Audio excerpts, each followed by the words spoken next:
MLC అభ్యర్థుల ఎంపికపై కాంగ్రెస్ లో సీనియర్ లీడర్లు తీవ్ర అసంతృప్తి వ్యక్తం చేస్తున్నారు. ఆ పార్టీ అభ్యర్థులుగా అద్దంకి దయాకర్, బల్మూరి వెంకట్లను అధిష్టానం ఖరారు చేసినట్లు వార్తలు వస్తుండటంతో సీనియర్ నేతలంతా గాంధీ భవన్ కు క్యూ కట్టారు. సీనియర్ లీడర్లను కాదని జూనియర్లకు ఎమ్మెల్సీ పదవులను కట్టబెట్టడాన్ని తప్పుబడుతున్నారు. అభ్యర్థుల విషయంలో హైకమాండ్ పునరాలోచన చేయాలని అల్టిమేటం ఇచ్చినట్టు తెలుస్తోంది.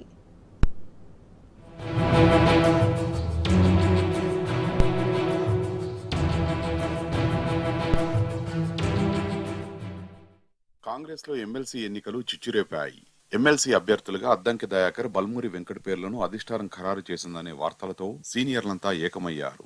అధిష్టానం నిర్ణయానికి వ్యతిరేకంగా గలం విప్పుతున్నారు. చాలా మంది సీనియర్ నేతలు ఉండగా జూనియర్లకు ఎమ్మెల్సీ టికెట్ ఇవ్వడంపై ఆగ్రహం వ్యక్తం చేస్తున్నారు. ముఖ్యంగా బల్మూరి వెంకట్ కు టికెట్ ఇవ్వడాన్ని సీనియర్లంతా మోకుమ్మడిగా వ్యతిరేకిస్తున్నారు. ఆయన పేరు బయటకు రాగానే సీనియర్లు గాంధీ భవన్ కు చేరుకున్నారు. నిన్న మొన్నటి వరకు ఎమ్మెల్సీ రేసులో అద్దంకి దయాకర్ తో పాటు చిన్నారెడ్డి పేరు వినిపించింది. మంగళవారం హఠాత్తుగా బల్మూరి వెంకట్ పేరు తెరపైకి వచ్చింది. దీంతో ఇన్నాళ్లు మౌనంగా ఉన్న నేతలంతా ఒక్కసారిగా నిరసన గలం విప్పారు.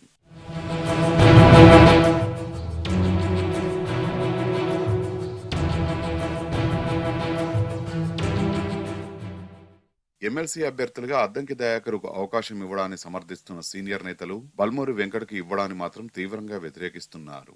ఆయన పేరు ప్రకటించినట్టు వార్తలు రాగానే గాంధీ భవన్ కు చేరుకున్న మంత్రులు ఉత్తమ్ కుమార్ రెడ్డి, పొన్నం ప్రభాకర్, వేం నరేందర్ రెడ్డి తదితరులు రాష్ట్ర పార్టీ ఇన్ఛార్జి దీపాదాస్ మున్షితో భేటీ అయ్యారు. బల్మూర్ పేరు ఖరారు చేయడంపై వారంతా తీవ్ర అభ్యంతరం వ్యక్తం చేసినట్టు తెలిసింది.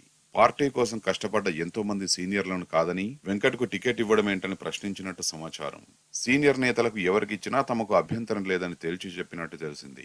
బల్మూర్కి వ్యతిరేకంగా సీఎల్పీ కార్యాలయం నుంచే ఎమ్మెల్యేల సంతకాలు సేకరించినట్టు చెప్తున్నారు. ఎమ్మెల్సీ రేసులో ఉన్న మహేష్ కుమార్ గౌడ్ టికెట్ల కేటాయింపుపై తీవ్రంగా స్పందించినట్టు సమాచారం. ఎన్ఎస్యుఐలో పనిచేయడమే ప్రామాణికం అనుకుంటే తాను 30 ఏళ్ల కిందే అందులో పనిచేశానని, అలాంటి తనను విస్మరించడం ఏంటని ప్రశ్నించినట్టు తెలిసింది. దీంతో దీపాదాస్ మున్షి దిద్దుబాటు చర్యలకు దిగినట్టు సమాచారం. ఇక్కడి పరిస్థితిని అధిష్టానానికి నివేదించినట్టు తెలిసింది.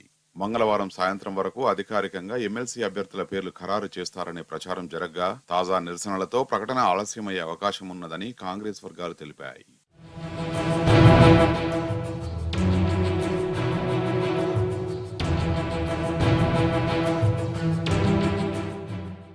ఎమ్మెల్సీ ఎన్నికలకు అభ్యర్థుల ఖరారులో సీనియర్లకు జలకిచ్చిన సీఎం రేవంత్ రెడ్డి తన మార్కు రాజకీయాన్ని నడిపించినట్టు నిపుణులు చెబుతున్నారు. తన వారిని మాత్రమే పదవుల్లో ఉండేలా చేయడంలో భాగంగానే బల్మూరికి టికెట్ ఇప్పించారనే అభిప్రాయాలు వ్యక్తమవుతున్నాయి.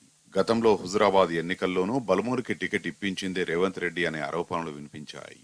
ఇప్పుడు మళ్లీ ఆయనే సీనియర్లను కాదని బల్మూరికి ఎమ్మెల్సీ టికెట్ ఇప్పించారని గాంధీ భవన్ వర్గాల సమాచారం. బల్మూరుని అభ్యర్థిగా ప్రకటించడం ద్వారా పార్టీలో సీనియర్లకు చెక్ పెట్టడంతో పాటు పార్టీని తన గుప్పిట్లోకి తెచ్చుకోవచ్చని ఆయన భావిస్తున్నట్టు రాజకీయ విశ్లేషకులు అంటున్నారు. అసెంబ్లీ ఎన్నికల సమయంలో చాలా మందికి టికెట్లు ఇవ్వకుండా ఎమ్మెల్సీ ఇస్తామని కాంగ్రెస్ అధిష్టానం హామీ ఇచ్చింది. ఇప్పుడు ఆ హామీని పట్టించుకోకుండా వ్యవహరించడంపై నేతలు ఆగ్రహం వ్యక్తం చేస్తున్నారు. ఎమ్మెల్యే కోటాలో ఎమ్మెల్సీ ఎన్నికలకు తమకు అవకాశం దక్కుతుందని చాలా మంది సీనియర్ నేతలు భావించారు.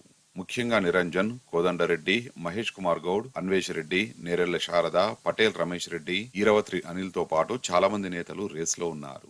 వీరందరిని కాదని బల్మూరి వెంకట్కు టికెట్ ఇవ్వడంపై సీనియర్లు మండిపడుతున్నారు. తాము పార్టీ కోసం కష్టపడలేదా అని ప్రశ్నిస్తున్నారు.